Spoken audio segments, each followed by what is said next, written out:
Y bueno, pues si Katia es un instrumento, creo que nos va a ir muy bien. Pidámosle todo a Mamita María por sus familias, por todos los maestros, por todo el personal del Colegio Cervantes Costa Rica, nuestros alumnos y por todas las necesidades del mundo entero. Pues bienvenidos sean todos ustedes a este ciclo de conferencias que hemos llamado Compartiendo el Café en Familia.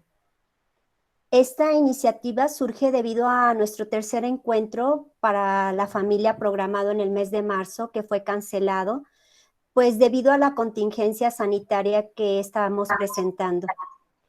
El Departamento Psicopedagógico ha propuesto estos temas de formación para toda la comunidad y según la demanda de los talleres que nosotros tuvimos en ese encuentro, es como destinamos que se llevara a cabo este encuentro, este evento.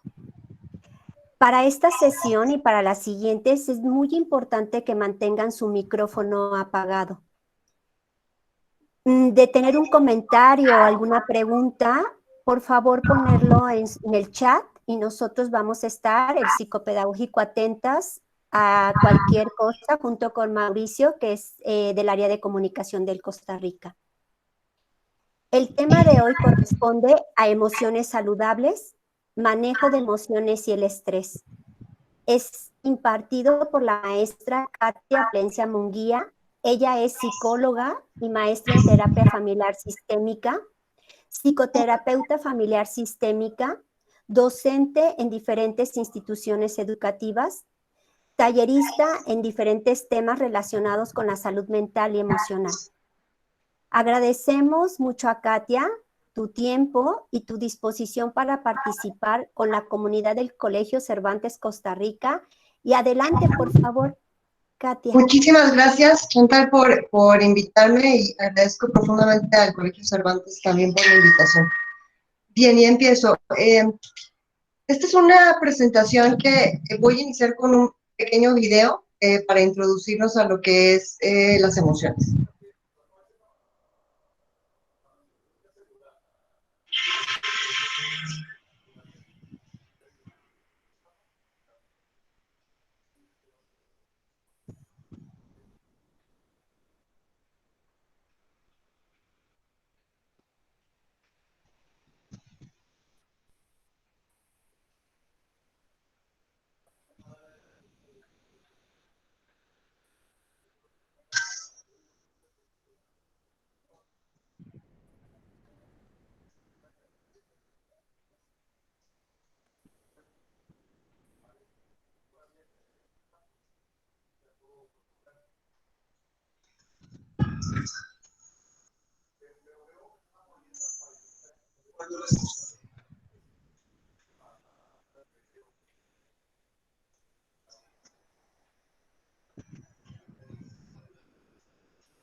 Bien, ¿qué son las emociones? Casi todo el mundo descubrimos o nos preguntamos, o a lo mejor no nos preguntamos qué son las emociones. Sin embargo, de alguna manera, cuando nos preguntan lo que es una emoción, porque confundimos emoción con sentimientos, que quedará claro en esta presentación, pues prácticamente nadie afirmamos lo que es.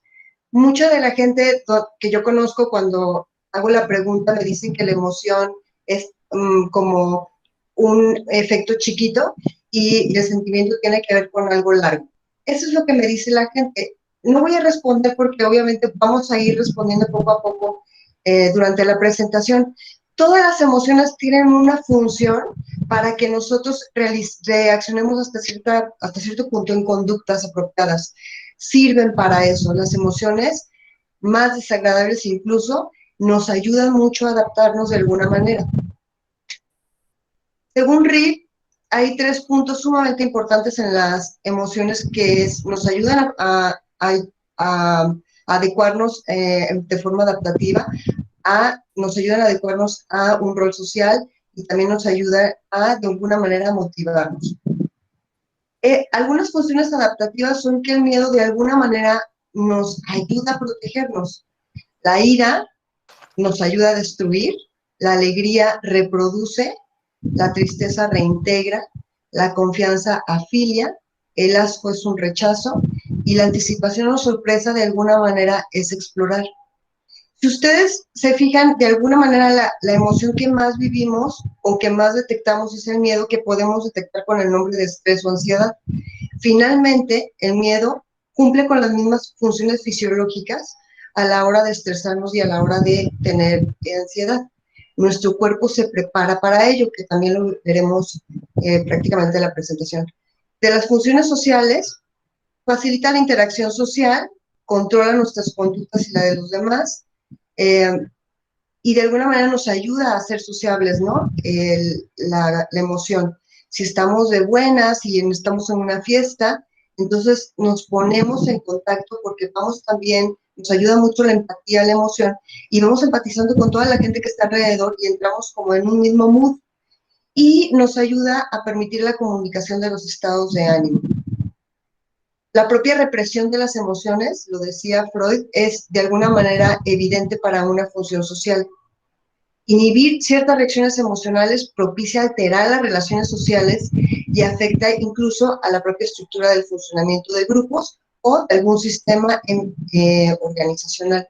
Si ustedes se fijan, el hecho de que una persona se sienta mal, cuando estamos en una organización, llámese escuela, empresa, grupo social, cuando estamos en una organización, de alguna manera, alguien marca una diferencia, no siendo tan agradable, pero también esa persona ayuda a equilibrar de alguna manera lo que es un sistema. Nos motiva. Entre la emoción y la motivación es sumamente íntima la relación. Se trata de una experiencia que posee las dos principales características, que es la conducta motivada, que tiene que ver con la dirección y la intensidad.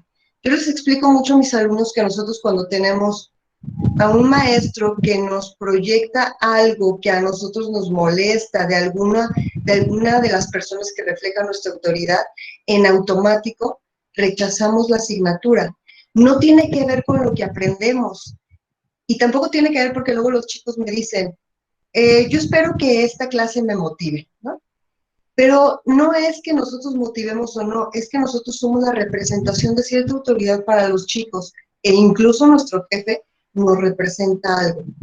Entonces, nosotros reaccionamos de alguna manera ante esa motivación, ya sea positiva o ya sea negativa.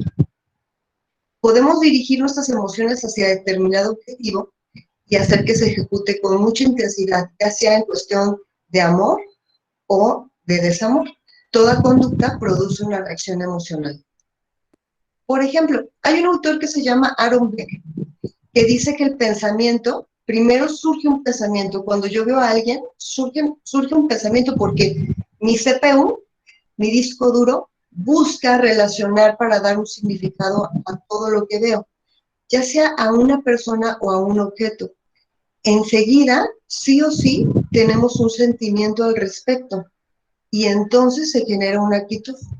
Vuelvo otra vez al ejemplo del profesor. Cuando yo veo al profesor y hace algún tipo de conducta, ya sea que tenga un estilo de voz, ya sea que tenga una forma de movimiento, ya sea que nos regañe, nos lleva en automático a algo que ya tenemos registrado. Y eso nos genera un sentimiento, el sentimiento nos puede generar desagrado, y entonces tenemos una actitud poco inusual en el salón de clases, rechazando todo lo que nos dice un maestro, confrontándolo, etcétera, etcétera. ¿Qué son? Pues son estados afectivos que experimentamos. Muchos de mis pacientes o muchos de mis alumnos me piden que ellos se exhortan a la estabilidad, y la verdad es que pues no tenemos estabilidad. Como seres humanos, nuestro cuerpo en automático está en esa estabilidad subiendo y bajando líquidos, hormonas, ajustando ciertos químicos cerebrales. Entonces, de alguna manera, nuestras emociones viajamos por ellas durante todo el día. ¿Cuándo existe la patología? La patología existe cuando se estaciona. Cuando de alguna manera nos quedamos solamente en la tristeza, solamente en la ira, solamente en la euforia. Pero la realidad es que somos seres inestables por naturaleza. Estos estados afectivos que vamos experimentando durante todo el día indican estados internos personales. ¿Qué lo produce? Pues toda nuestra fisiología. Produce una frecuencia cardíaca inusual, nuestra temperatura puede aumentar en ciertas conductas que pueda tener el otro. Nuestro color, sudamos. En los endocrinos, bueno, nuestras hormonas, nuestros neurotransmisores como el cortisol. Y bueno, ¿qué tiene como consecuencias? Que tenemos pensamientos, actitudes y creencias que valoramos ante cierta situación. Siempre estamos en un estado de valoración, siempre estamos en un estado de decir si esto es bueno o esto es malo para mí. Solo que a veces creo que no lo hacemos tan consciente, pero indudablemente desde que nosotros nos levantamos, y buscamos la ropa que nos vamos a poner en la mañana para trabajar, para cocinar, para hacer qué hacer, para lo que sea, que busquemos nuestra ropa, hacemos una valoración del clima y decidimos si nos ponemos un suéter o una playera, si nos ponemos sandalias o si nos ponemos unos zapatos, calcetines o sin calcetines. La comida que usualmente comemos, también hacemos una valoración, ¿está buena o está mal? Las personas con las que nos rodeamos, igual, de igual manera, todo, exactamente todo, desde el minuto uno que nos levantamos, estamos haciendo una valoración. Y esto nos ayuda a modificar nuestra percepción. La percepción, la realidad está condicionada por nuestra percepción. Indudablemente es nuestra ventana para ver el mundo y a los objetos. Psicológicamente, pues alteran cierta atención. Hay cosas que llaman nuestra atención y ponemos el foco ahí. Puede ser desde una asignatura, puede ser desde alguien que nos gusta, puede ser desde un hijo que está teniendo cierto problema, ¿no? Y esto va activando ciertas redes asociativas que nos ayudan a nuestra memoria a buscar, es decir, en nuestro CPU nos ayuda a buscar de alguna manera cómo significarlo.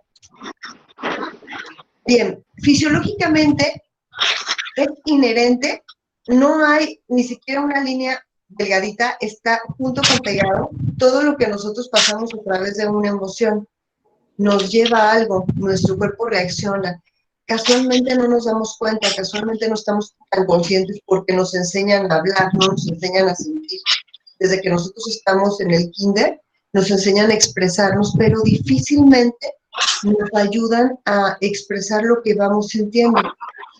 Es por eso la etapa más importante, por ejemplo, en este tipo, entre el lenguaje y lo que siento es la preparatoria, porque los chicos es cuando empiezan a hacer una conexión entre el regaño de un profesor, entre que alguien no le haga caso, entre que sus amigos lo excluyan de un grupo, no saben qué hacer con eso porque ni siquiera pueden ponerle un nombre. Conductualmente, las emociones sirven para establecer nuestra posición con respecto a nuestro entorno, impulsándonos de ciertas personas o objetos, nos ayuda a retirarnos o nos ayuda a acercarnos a la persona. Las emociones son importantes porque nos permiten enfrentar o asumir las experiencias vitales y los desafíos. Generalmente, nosotros lo aprendemos por modelaje. Cuando estamos pequeños, vemos que nuestro papá está enojado y aprendemos a reaccionar ante esto. Primero aprendemos por modelaje y luego le ponemos nombre. Por eso las figuras de los padres o las figuras con las que se rodean los chicos son sumamente importantes ante toda la forma de asumir estos desafíos en la vida. Después, nosotros vamos replicando. Se parece a su padre, se parece a su madre, pero en realidad somos nosotros los que vamos moldeando eso sin explicación. Ellos se van dando cuenta lo que es el afecto, lo que es el amor, porque existe una relación de padres. Sin que ellos nos digan, nosotros aprendemos a resolver con nuestros hermanos en el caso en el que solamente existe un hijo único, aprende a resolver con los mismos padres. Pero de alguna manera nosotros vemos, aprendemos y le ponemos una emoción por los rostros o las actitudes que vamos viendo. Esta emoción nos ayuda, nos alienta a comunicarnos y a compartir lo que sucede con los demás. Hay un término en terapia familiar que se llama lo ausente pero explícito o lo implícito que está. Es decir, aquello que no decimos, podemos explicar la situación, pero cada situación que nosotros, cada cosa que nosotros narramos está llena de una emoción, indudablemente. No existiría una verbalización sin esta dosis o sin estas chispitas de emociones. Nos enseñan lo que nos agrada y lo que nos desagrada, y lo que luego nos guía para decidir a qué nos acercamos, nos facilita la adaptación con nuestras circunstancias. Si nosotros recordamos que a nuestra edad nuestros papás nos decían que no nos acercáramos extraños, de alguna manera nos hacían saber y sentir que era desagradable acercarte a un extraño. Y entonces era tanto lo que nos decían esto que posiblemente nos podríamos haber vuelto un poco tímidos eh, para poder socializar. Pues si un papá nos dice que no nos debemos de acercar a extraños, ¿cómo encontramos la congruencia después cuando nos vamos convirtiendo en adultos? Y después lo vamos remitiendo mucho al autoconcepto o a la autoestima de los chicos. Entonces, ¿cómo las manejamos? Bueno, pues primero tenemos que comprender lo que estamos viviendo y entender que son tres cosas diferentes en uno: la emoción, la conducta y el pensamiento. Cuando nosotros separamos en los chicos esto, es decir, si nosotros dejamos de regañarlos, ¿no? O si dejamos de criticar a las personas que tenemos cerca por la forma en la que actuamos, más bien nos tendríamos que ir a la raíz. ¿Por qué la gente actúa como actúa? ¿Por qué la gente actúa de una manera agresiva? ¿O por qué la gente actúa de una manera demasiado afectuosa? Tenemos que irnos primero a estas redes neuronales que hicieron que el chico aprendiera a reaccionar de esta manera, que le pusiera una emoción para que él actuara así. Entonces se vuelve muy complejo, no es tan fácil cuando llegan con los terapeutas y nos dicen: mi hijo es enojón, es que fíjate que mi hijo está reprobando las materias porque la maestra pues ya la agarró con él, ¿no? No tiene que ver con eso, ni siquiera tiene que ver con nosotros los docentes. Creo que una gran parte de lo que pasa en las relaciones tiene que ver con la percepción de nosotros y con todos los significados que nosotros atendemos del otro.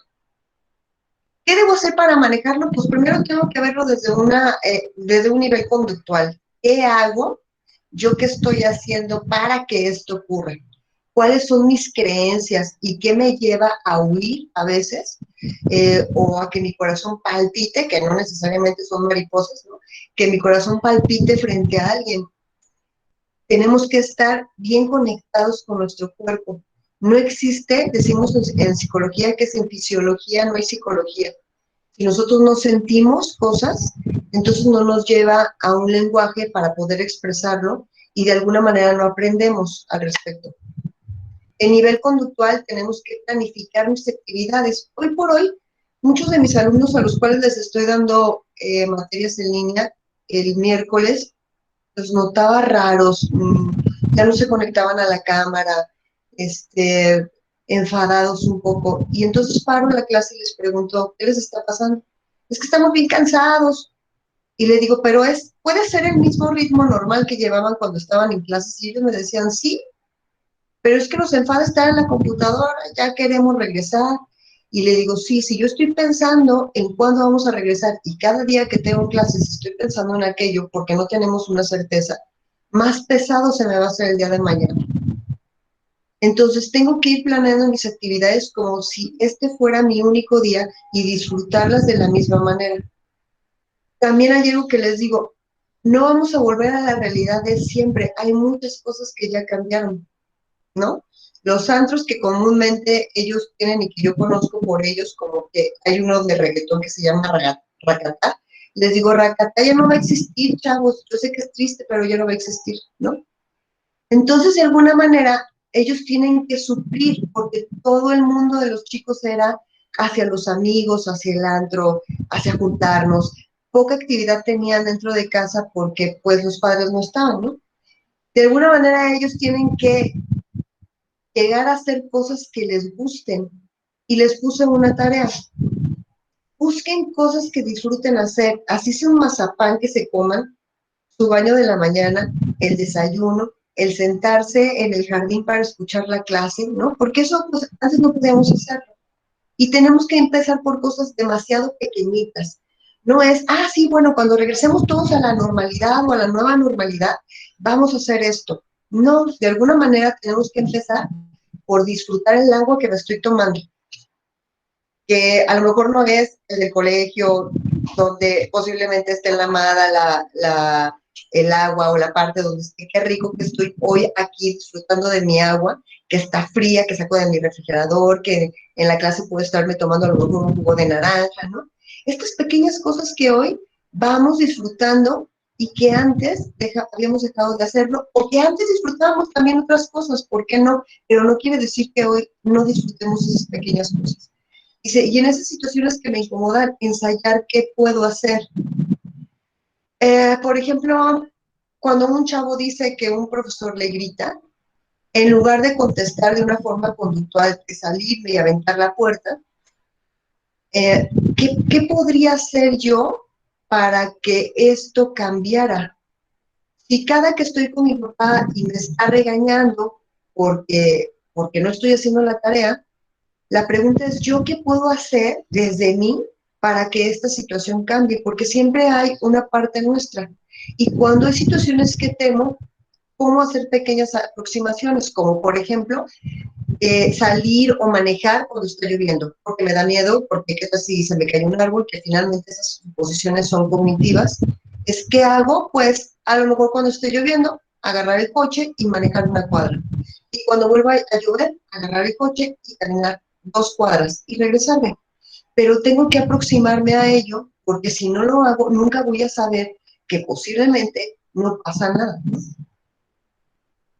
A nivel cognitivo es identificar las situaciones problemáticas. Tengo que entender que cada uno de nosotros nacemos y cuando nacemos vamos llenando una mochila de múltiples significados, algunos que se verbalizan y otros que no se verbalizan. Entonces, de alguna manera tengo que identificar estas situaciones modelo que nos llevan a hacer de mi entorno principal, que es mi núcleo familiar, una situación problemática. Porque después lo que yo voy aprendiendo hasta la preparatoria lo voy socializando. Todo lo que aprendo en casa lo socializo. Y entonces tengo que saber qué parte es mía y qué parte en realidad es la problemática de la situación. Tengo que identificar qué siento con esto que está pasando. Y vuelvo a poner el ejemplo.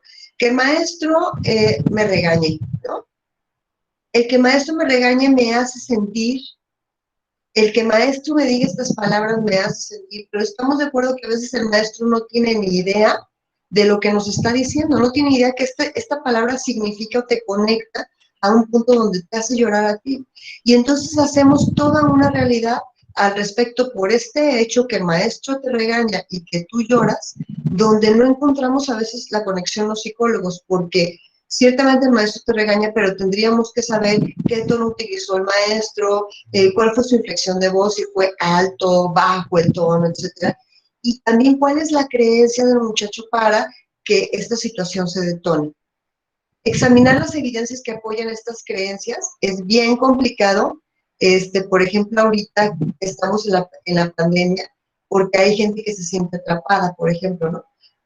Cuando un autor que se llama Viktor Frankl dice que nosotros tenemos la decisión de vivir libres, la libertad está en nuestro pensamiento, no está en salir. Entonces, si tú te sientes atrapado ahorita, mi conclusión es que no te sientes ahorita, es desde hace mucho tú te sientes atrapado, pero hoy que no puedes salir, se puede representar más emocionalmente y verbalmente a la hora que lo digo, porque el otro en este código puede entenderlo mejor y intentar cambiar mis creencias. Crean lo que es bien complicado, de repente cuando llegamos a adultos, cambiar. Una de las cosas que a mí me fascina y amo de ser maestra de universidad y sobre todo de los primeros cuatrimestres es que los chavos me ayudan a cambiar mis paradigmas. Ellos aprenden de una manera, nombran de una manera las cosas. Y el estar en constante comunicación con ellos me hace incluso no sentirme de mi edad, ¿saben?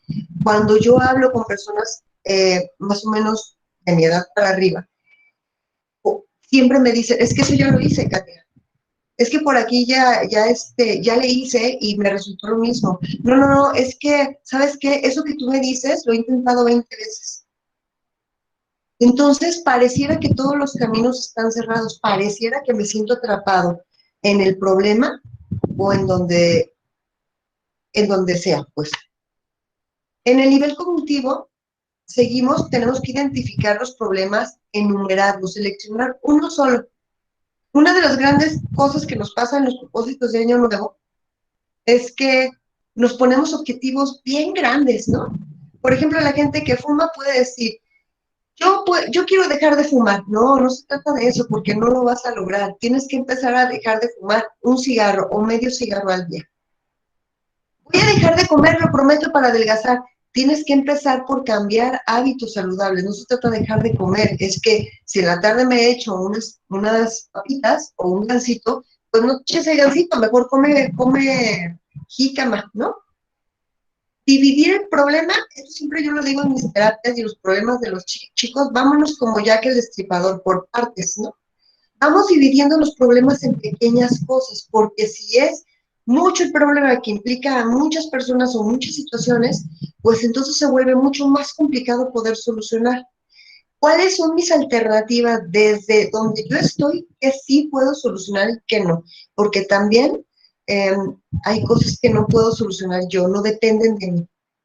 Seleccionar una de ellas, llevarla a cabo y evaluar si sirve o no sirve, sino para tener otra alternativa. Y aquí nuestro pensamiento creativo es el que empieza a soltar chispas, ¿no? Porque es el que nos ayuda a poder resolver de otra manera. A nivel fisiológico es aprender a relajarme, dándonos cuenta de que todo tiene solución. Mi papá decía algo súper interesante, si el problema tiene solución, ¿para qué te preocupas? Y si no tiene solución, ¿para qué te preocupas, no? Respirar un poco más lento, cerrar mis ojos e imaginar un paisaje agradable, ¿no? Porque esto de alguna manera nos hace tener más paz. Los componentes centrales de las emociones son que primero tenemos una reacción fisiológica. Indudablemente, todo lo que vemos son estímulos. Nuestros ojos, nuestros oídos, nuestra nariz, son nuestras ventanas del mundo por la que entra toda la información, nuestra piel, todos nuestros 5 sentidos. Entonces, de alguna manera nos hace reaccionar fisiológicamente que nos lleva a un pensamiento. Hay situaciones concretas que nos llevan a emociones y otra vez vuelvo a decir que son conductas. No podemos olvidarnos de esta regla. Una situación nos lleva a una emoción y entonces tenemos una conducta. Ahora sí, ¿cuál es la emoción frente al sentimiento? La emoción es fisiológica y el sentimiento, por ejemplo, el amor es la descripción del amor, la definición del amor, tiene que ver con un sentimiento, ¿saben? Cada uno definiremos el amor de una forma diferente porque cada uno lo vivimos de una manera distinta. Y entonces aprendemos a amar desde una forma cognitiva de aprendizaje. Muchas veces decimos, ya no me vuelvo a enamorar porque la verdad es que la pasé muy mal. No vuelvo a tener novio, no me vuelvo a casar, etcétera, ¿no? Pero eso depende mucho de la experiencia que tenemos. El sentimiento está ligado con lo que aprendemos a través de la experiencia. Y la emoción nos ayuda, nos acompaña en una reacción fisiológica. Finalmente, las emociones son conversaciones que tenemos con nosotros mismos. Eh, Cuando yo llego a cierta situación, me siento bien incómoda, ya me quiero ir, me están calando los tacones, está haciendo muchísimo calor, ya no sé qué estoy haciendo aquí, ya tendría que irme, que ahorita debería estar dando cena a los niños o debería estar haciendo mi tarea del diplomado, etcétera. Estas conversaciones nos llevan a una emoción y a tener una conducta distinta. Nuestro cuerpo reacciona con ello. Los tipos de pensamiento que vamos teniendo van siendo totalmente polarizados. Este es un pensamiento completamente adolescente. Este, las cosas, los chavos es o me quieres o no me quieres. Cuando decimos nosotros que somos radicales, es un pensamiento muy adolescente, porque de alguna manera, cuando somos adultos, entendemos que hay muchos matices entre el blanco y el negro. Hay muchos colores entre ellos. Y esos matices van representando las formas de resolver. No todo es completamente bueno, ni todo es completamente malo. Tenemos un pensamiento sumamente pesimista. No, pues es que para qué estudio si ya reprobé el primer parcial, es que para qué si ya tengo la mitad de las faltas, pues ya para qué voy, ¿no? No luchamos o no intentamos como enderezar las cosas, sino que nos quebramos por este pesimismo. Y es súper normal. Creo que todos tenemos una historia no tan chida que contar de nosotros o de la situación, ¿no? Es muy normal porque la queja nos da de qué hablar, nos da para el chisme, nos da para horas de plática. Y las cosas padres que nos pasan o las cosas buenas, ¿no? Por ejemplo, yo puedo decir, ay, voy a dar una conferencia para el Costa. Ay, qué chido pues, que te vaya súper bien. Pero si cuento una cosa mala, abarca todo el día. Sin importar que haya dado la conferencia en el Costa o no, va a abarcar todo mi día. No llegó mi comida, no había agua en mi casa. Oye, pero ¿diste la conferencia del Costa? Sí, yo sé que la di, pero fíjate todo lo malo que me pasó. Sí, exageramos el problema y el daño.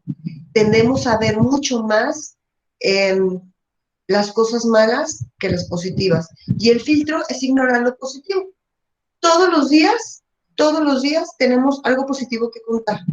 Hasta que la comida estuvo riquísima, que el agua con la que me bañé estuvo ricamente fría y deliciosa, ¿no? O que dormí de maravilla. Pero siempre tendemos a maximizar y exagerar y a quitar del camino y de la charla y del discurso las cosas positivas. Tendremos una sensación de culpa. No está mal sentir culpa. La culpa de alguna manera regula, pero estarlo pensando como una responsabilidad de lo negativo es ahí donde se vuelve como hasta cierta patología, ¿no? Es que hice mal y dejo de ver todo mi día por culparme. Los deberías. Debemos estar un poco regulados entre lo que quiero y lo que hago. Cuando los niños son pequeños, digamos que hasta primaria, los chiquitos están a lo que quieren. Quiero comer ahorita, quiero entrar al baño ahorita, quiero dormir ahorita, ¿no? Y cuando están entrando a la secundaria, de alguna manera están los debes. Debes hacer la tarea, debes bañarte, ya ellos de manera personal, sin que un papá los esté supervisando tanto. Más sin embargo, cuando llegamos después de la preparatoria a la universidad, vamos regulando. Yo que doy una clase de psicología del desarrollo de la adolescencia, de la adolescencia a la senectud, les digo a los chavos que qué es lo que van cambiando cuando entran ellos a la universidad y una de las cosas que me dicen es que pues ya no se desvelan igual los fines de semana que en la prepa. En la prepa era cada fin irse de antro y de alguna manera ellos entienden que nadie más va a hacer la tarea, que los papás no van a poder ir a quejarse, ¿no? Porque su hijo no hizo la tarea, sino que ahora ya es única y exclusivamente responsabilidad de ellos. Entonces, de alguna manera, en lugar de irse al antro o a tomar con los amigos, lo que ellos hacen es hacer la tarea y desvelarse para estudiar una materia muy interesante que se llama neuro, ¿no? Una visión catastrófica, los problemas los exageramos, ¿no? Y adivinar el pensamiento. Siempre suponemos lo que el otro nos va a decir. Suponemos que el maestro, porque tiene la voz gruesa, nos está gritando.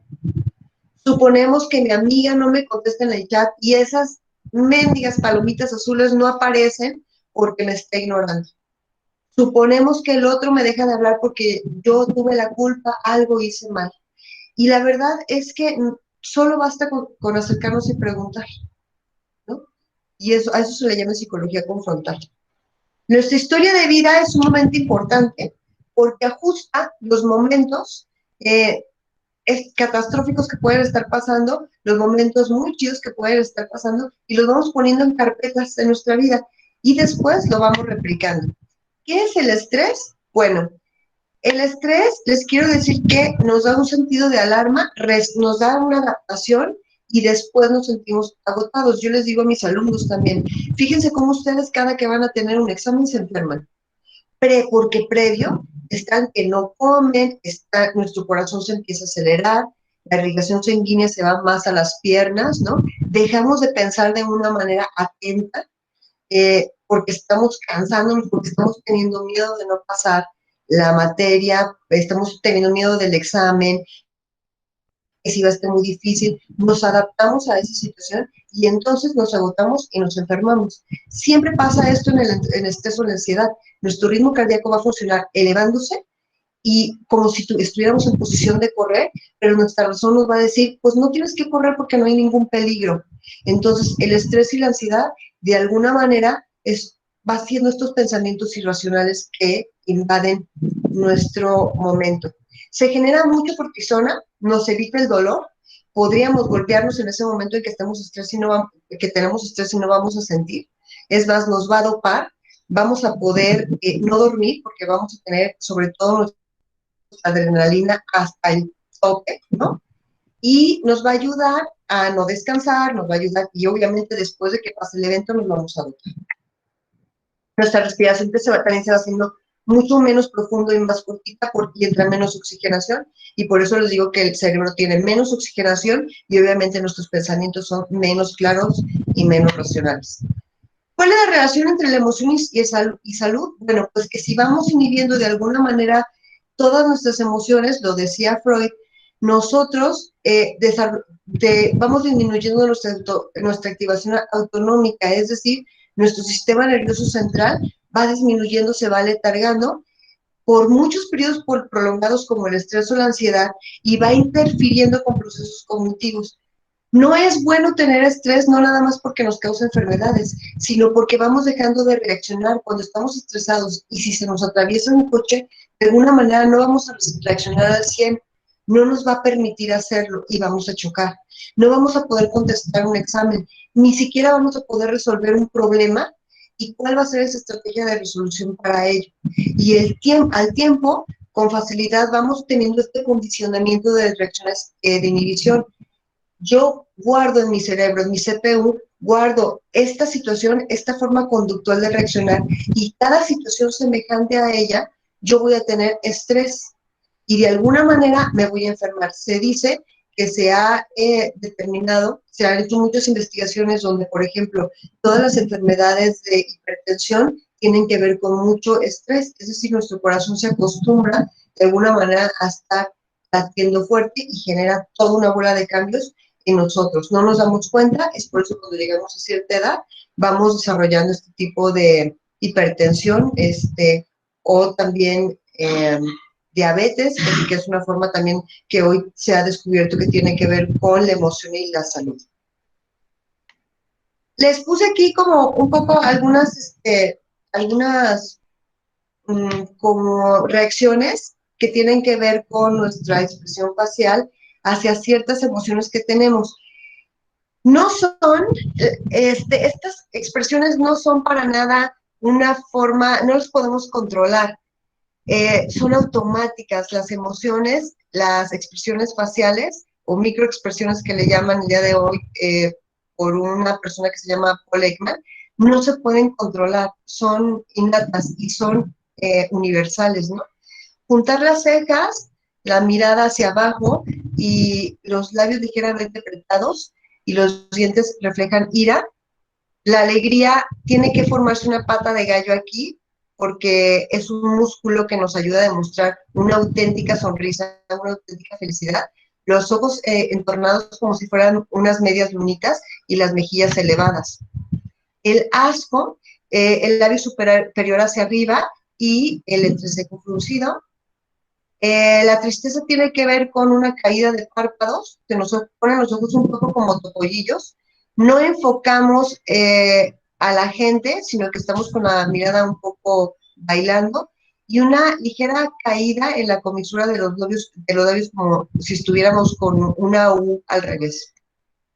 Elevación de las cejas cuando tenemos una sorpresa, los ojos abiertos exageradamente y la boca ligeramente abierta. Quiero decirles que esta microexpresión pasa mucho cuando vamos a echar una mentira, ¿no? Cuando vamos a decirla, de alguna manera nos sorprende la pregunta y lo que vamos a decir que no queremos decir la verdad y entonces esta expresión de sorpresa es cuando cae o recae en esta expresión de miedo, perdón. Los párpados superiores elevados, los párpados inferiores tensos, las cejas elevadas y la comisura de los labios ligeramente hacia atrás es una expresión de miedo. Y el desprecio que Paul Ekman anota esta microexpresión en los últimos tiempos, dice que hay un extremo del labio que se levanta un poco como el asco, pero solamente de un lado, y movimientos solo de un lado de la cara, como si estuviéramos haciendo una mueca o una sonrisa solamente de un lado. Y bien, aquí termina la presentación. No sé si tienen alguna duda o pregunta. En este momento, igual en el chat, podrían hacer sus preguntas. Si tienen alguna pregunta, alguna duda que quieran hacerle a Katia, si gustan escribirlo y con mucho gusto se las responde Katia. Tenemos unos minutitos, entonces, ¿alguna pregunta que quieran hacer?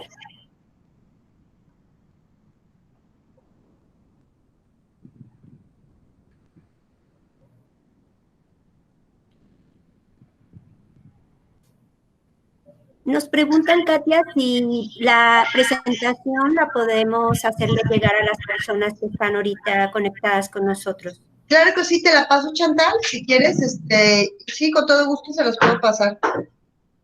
Gracias, Katia.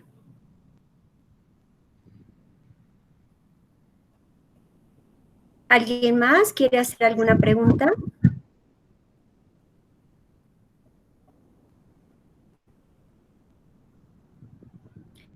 Nos hacen una pregunta, Santiago, dice, mencionaste que hay hipertensión por estrés, entonces ¿puede decirse que eso es temporal?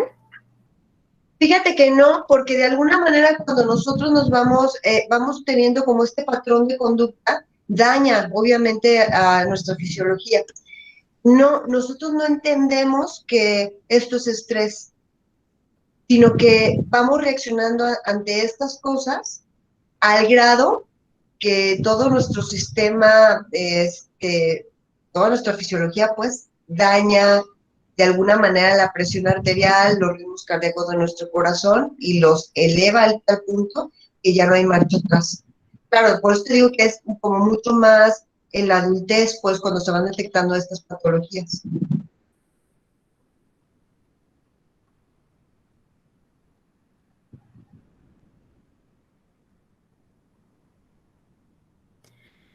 Aranza nos hace una pregunta. ¿Por qué se crea una dependencia entre el estado emocional de una mamá con y su hijo y cómo se puede romper? Pues es una pregunta sumamente amplia, Chantal, porque hay toda una teoría que se llama la teoría del apego, ¿no? De John Bowlby, donde él menciona que hay muchos tipos de apego. No está mal que el niño tenga apego cuando es un bebé. No está mal porque va creando ciertas conexiones de seguridad en el niño. Lo malo es cuando el niño, y luego va teniendo como estos procesos de estos objetos transicionales, ¿no? Algo que le recuerde a su mamá. Lo malo es cuando el niño va a la universidad y sigue llevando su cobijita, como Charlie, el de Snoopy, ¿no? Pero no está mal que tenga un vínculo pues tan grande entre la mamá de apego y el hijo. Por eso te digo, es tan amplio porque necesitaría ver como cada detalle de lo que está mencionando Aranza. Lunia pregunta, ¿cómo influye la nutrición en las actitudes de los jóvenes? Mucho, está comprobado que el niño que coma mucho dulce, que se genera mucha actividad neuronal. Mucho dulce me refiero no nada más a caramelos, sino a cosas dulces, a pies, etcétera. Había un programa que se llamaba Alimentos que Curan. Entonces, la carne genera mucha agresión también. Cuando conmigo vienen los papás, que es que mi hijo es súper agresivo, una de las cosas que le recomiendo es como bajarle un poquito a la carne. El que coman lechuga nos da como una especie de tranquilidad y de saciedad también, ¿no? Pero la nutrición es súper importante, por eso hay muchas disciplinas que tienen que trabajar juntas, ¿no? La psicología, la medicina y la nutrición debería de trabajar en conjunto. Pero yo recomiendo una buena alimentación balanceada, que los niños de verdad no coman tanta azúcar. Hay muchos alimentos que después se convierten en azúcares y que van haciendo que el niño sea hiperactivo y luego nos dicen, mi hijo es hiperactivo. No, pues no es hiperactivo. De hecho, la hiperactividad tiene que ver con un estudio específico del cerebro, ¿no? Pero sí creo que puedo estar muy hiperactivo por las condiciones alimentarias que tienen. Hay otra pregunta de Nadia. ¿Qué nos aconsejas hacer en esta cuarentena para mantener nuestra salud mental? Hacer ejercicio. Es indispensable hacer cardio 30 minutos todos los días, incluso el domingo. Me podrán decir, no, Katia, pero es que como cardio en mi casa. Hay unos videos espectaculares en YouTube donde ustedes pueden bajar y pueden buscar el tiempo, 15 minutos, pero yo recomiendo 30 minutos. Comer de una manera regular, tener horarios. No porque estás en la casa puedes hacer lo que quieras, tener un horario para el desayuno, para la comida, para la cena y no pasarte de ahí. Tener horarios incluso para hacer la tarea, tener horarios de convivencia, tener horarios para ver la tele, ¿no? O sea, no porque estemos en la casa ahorita en cuarentena, tenemos el derecho o podemos tener como este desorden. Es una de las cosas que yo aconsejo siempre a las familias y a mis chavos. Hay otra pregunta, todavía tenemos tiempo de preguntas. María Sofía pregunta, ¿cómo hacer ver a los hijos adolescentes la importancia de saber controlar las emociones, como el coraje, el enojo extremo? Bien, María Sofía, creo que una de las cosas más importantes antes de aprender a controlarlas es saber qué sienten. Para ellos, cuando se enojan, ¿qué es el enojo? ¿Sí me explico? Y entonces saber el tipo de conducta que los chicos tienen cuando se enojan. Una de las cosas que yo te puedo decir es que el enojo la ira tiene que ver mucho con un principio de miedo, que tenemos que ponernos un traje de monstruo para enfrentar el miedo. Pero la emoción inicial te puedo asegurar, y lo tengo comprobado, que es el miedo primero. ¿Cómo le hago para enfrentar el miedo contra alguien que me está gritando? Pues me pongo dientes afilados y saco mi espada y lo combato. Pero si yo no sé la raíz del miedo, no, el chavo no va a saber cómo controlar. Elizabeth pregunta si tienes algún libro de manejo de las emociones que nos puedas recomendar. Híjole. Pues hay un libro que yo recomiendo mucho que no es como que sí, ¿no? Pero no tiene las emociones como tal, que se llama, uno de Víctor Frankl, que se llama El hombre en busca de sentido. Y hay otro como tal que se llama La ciencia de las emociones, que nos va explicando de una manera fisiológica lo que va pasando con cada emoción. Es un librito pequeñito, muy entendible, que yo les recomiendo mucho. Aquí pregunta Barajas si hay algún alimento que recomiendas para controlar la ansiedad. Eliminar el azúcar, una vez más, todo aquello que nos haga alterar el azúcar genera adrenalina, ¿no?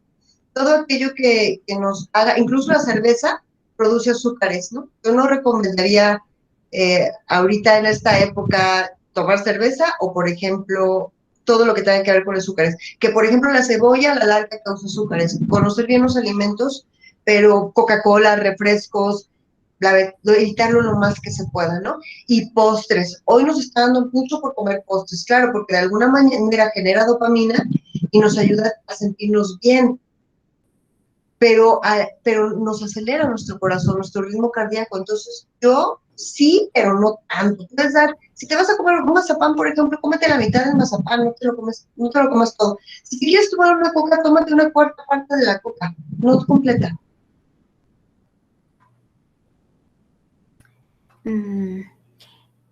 Bueno, ahí está poniendo Fátima, del maestro también Rafael Vizquerra, perdón, que también él habla mucho de las competencias de las emociones. Entonces también podrían, acudir a él, que él es muy experto en esta parte de las emociones. Pues Katia, creo que aquí ya no hay más preguntas y bueno, yo te quiero agradecer.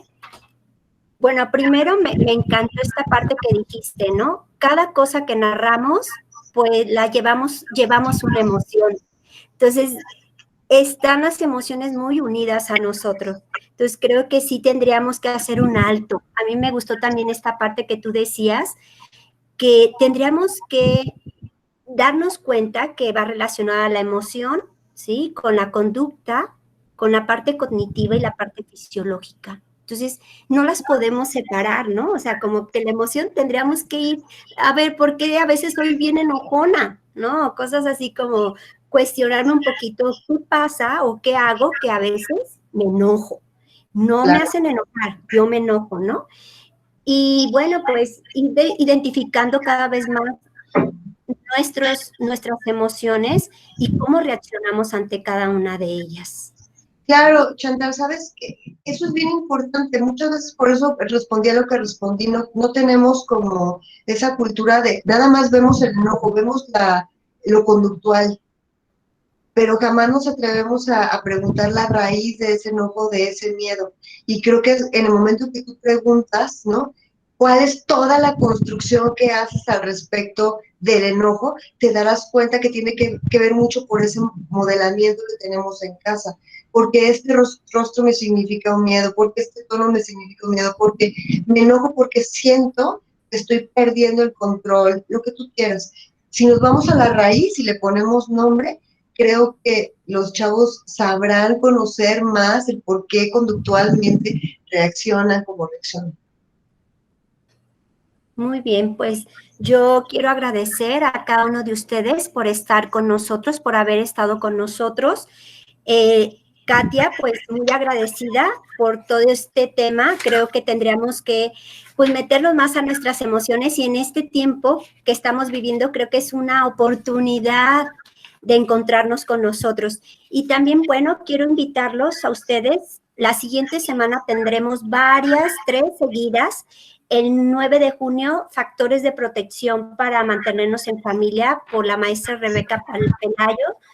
El día 10 de junio tendremos, este es para alumnos nada más, para que los alumnos se metan de la perfección al Instagram con el maestro Hugo Muñoz y la viuda de Naín, que habla de los dolores que estamos viviendo en este momento, de nuestras pérdidas, y cómo la virtud de la esperanza tiene que ver mucho con esto. Este lo dará el Ricardo Alonso de Pastoral y la intención es como compartir un momento. Pues agradecemos, Katia, de verdad, de todo corazón, el que tú hayas compartido con nosotros este momento. A nombre de todo el colegio, gracias y nos vemos la siguiente semana. Muchísimas gracias a ti, Chantal, y al Colegio Cervantes Costa Rica, por esta invitación. Muy bien, pues gracias a cada uno de ustedes. Buen día. Buen día.